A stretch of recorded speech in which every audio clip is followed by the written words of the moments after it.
So before we get into this task 4, which we were just about to start, preparing Cisco Unified Communication Manager for our TC endpoint registration, now we have a video feed into our camera. We can kind of see that up on the screen here in the bottom right corner. That's our self view. But we notice that the coloring is way off. The brightness is no good. The image is reversed. So all of those settings that we were kind of playing around with previously are not going to work in this case. So we can now go in and go into our codec and start to modify a lot of these settings with an actual feed. So we're going to go to Configuration and System Configuration, go under Cameras. So for example, we've got the mirror feature, which means that the image is essentially reversed as if we're looking into a mirror. Remember, that's because this is our self view. It's not necessarily what other people see, but we want to be able to see essentially a reflection of ourself in this option. If I go ahead and switch that to off, you'll notice that the image on the display changes. Now, normally this is going to be on because of the orientation of the camera and the room and whatnot. If I set the brightness to auto, we can see that the brightness of that display changes, and we can of course go in and manually set some values. The lower the number, the darker the screen, obviously. But if I go ahead and change that to maybe 15, and so these are values that you can kind of play with and say, okay, well, that works or that doesn't work. As you can see, we can go all the way up to 31. If I went to 31, that would make it the brightest possible. But I'm going to go ahead and select auto for that for now. And then our gamma correction. Gamma correction, let's make a couple of modifications. Go to 2, and you can see that the kind of the tone of the image changes quite a bit. If I go to a 4, so we're going to set that to auto as well. And then lastly, the white balance. If I go to say a 14, we can see that the kind of the tone of the image changes. That's a much bluer tone than what we saw previously. If I set this to auto, it should be able to detect, based on what we see in our environment and what we see in our room, how to adjust those values. But like I said, you could maybe make some modifications manually to kind of tweak the settings, as long as the environment that you're in isn't constantly changing. And that's what we're looking at. If we turn the backlight off, we can see that the image fades a little bit. In our particular environment, the backlight setting of on is more appropriate for our environment. And whether we want to flip the video image, flipping the video image allows us to kind of rotate that image. Obviously, in this case, we want that to be off. So we've got several options with controlling this particular camera. All right. And you can go ahead and tweak these and modify these however you see fit. And obviously, it's a good idea to have maybe even potentially a test conference to test those settings. So let's go ahead and get back into our exercise now. In our exercise in this case, we're looking to prepare Unified Communications Manager to control this endpoint, this SX20 QuickSet codec. So we go under Home, and we need to capture the MAC address of our device. We could do this through CDP, the Cisco Discovery Protocol, as well. In fact, it might actually even be easier in our particular case, because we want to get rid of those colons and whatever's in the address. So let's telnet to our switch that has our codec connected. Show CDP neighbors. And we can see our codec here, and we can capture that MAC address directly without any of the formatting, assuming that we're on the switch that is physically attached to the codec. All right. You could also capture that from this home screen here. Now, once we've captured this, we're going to go into our Unified Communications Manager, which is the 10.1.5.15 address, and we're going to essentially add a new device or add a new phone. So let's go ahead and go into our Unified Communications Manager. Actually, let's cancel that and open up a new window. Go into Unified Communications Manager. Go under Device and Phone, and now we're going to add a new phone. And in this case, the phone that we're adding is a Cisco Telepresence SX20 Quickset. So we're going to go down to Cisco Telepresence SX20 Quickset.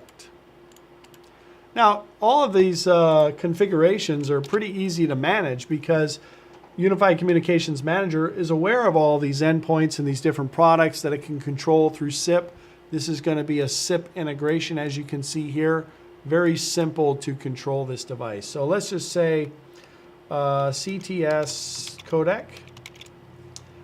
Device pool, we're going to put that into our default device pool. Notice at the top of the screen in the display, we see not registered. That indicates that this device, even though it's recognized by Unified Communications Manager, it's not registered to Unified Communications Manager. So we do need to, of course, set up all of these settings. Media resources, we'll leave that to its blank. We're not going to assign this codec to an end user in this case. We'll make it a kind of a global resource. We need to make sure that we select our phone button template as our standard Cisco Telepresence SX20. Our security profile needs to be non-secure as always. So we go into our device security profile.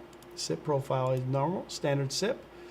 Actually, if we want to set up the SIP profile, we can specify a telepresence endpoint, but not in this particular case. Unified Communications Manager is controlling this endpoint, so it's really just a standard SIP endpoint.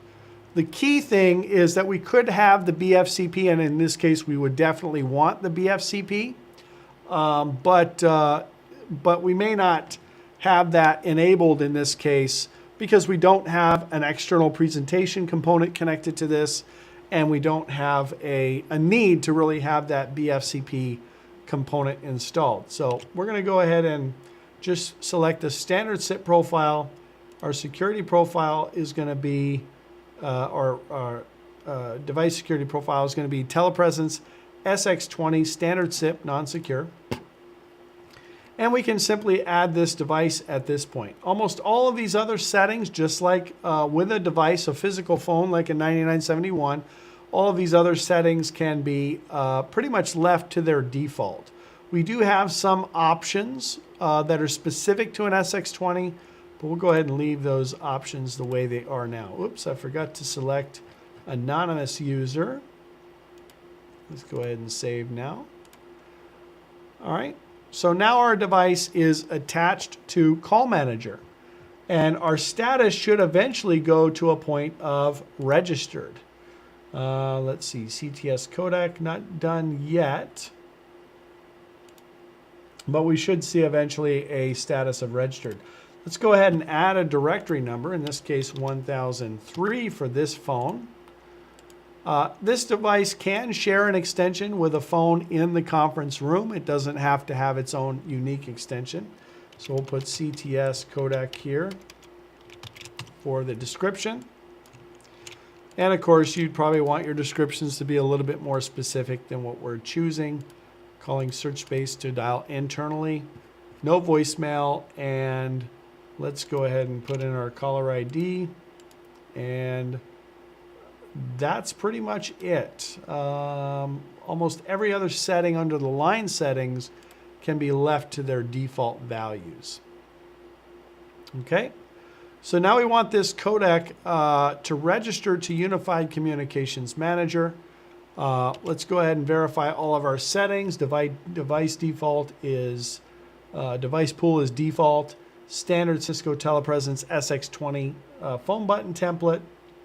Anonymous or public shared space. Non-secure SIP. Web access is enabled. SSH is enabled. Telnet is off. Oh, I forgot to put in the username and the password for the device. So let's find username. because essentially what has to happen here is Cisco Unified Communications Manager has to actually authenticate to this device so that it can push out the configuration to the device itself. Let's see if we have, all of our other settings should be good to go. Telnet access is off. SSH access is enabled. Web access is enabled. We'll save those settings. All right, and let's reset the device. All right, so you'll notice that it says call service is unavailable, indicating that that the device is now trying to register, it's trying to download its configuration, and it's trying to connect to Unified Communications Manager through SIP functionality. So we'll pause here for just a minute as we allow this registration process to complete.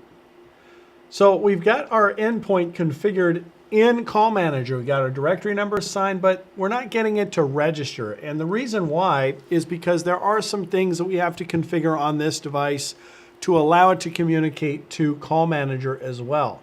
There are some things that have already populated on this device. We'll take a look at that. If I go into my codec here, I go under Configuration, System Configuration, and if I go into my SIP settings, I can see that there are some aspects of this configuration that have been applied. For example, the URI 1003 at pub. Pub is our Unified Communications Manager. The proxy is pub. The actual device type is Cisco. So several of these settings have been learned through the registration process, but we're not quite done getting this device configured. Let's just quickly verify all of our settings that we have established. It's an SX20. We didn't put that as our description, but that's okay. Device pool default, like I said before, standard Cisco Telepresence SX20. Anonymous is the owner because we're not assigning this codec to an individual. The SIP profile in our case is just a standard SIP profile. Web access was enabled, SSH is enabled, Telnet access is off, and we've set up our authentication and clicked save. So these are as kind of a screenshot of that representation of that configuration. The last thing we did, of course, was to add a directory number to the device, and we did that in the form of 1003. So we've got 3 phones essentially in our system. This is a private extension. It's not a shared line. So 1003 is assigned to this device directly. So we'll be able to call this endpoint. We'll be able to place calls from this endpoint using our standard E164 dialing. We could also use URI dialing if we want to. 1001 at pub or 1000 at pub. We'll be able to demonstrate that later on.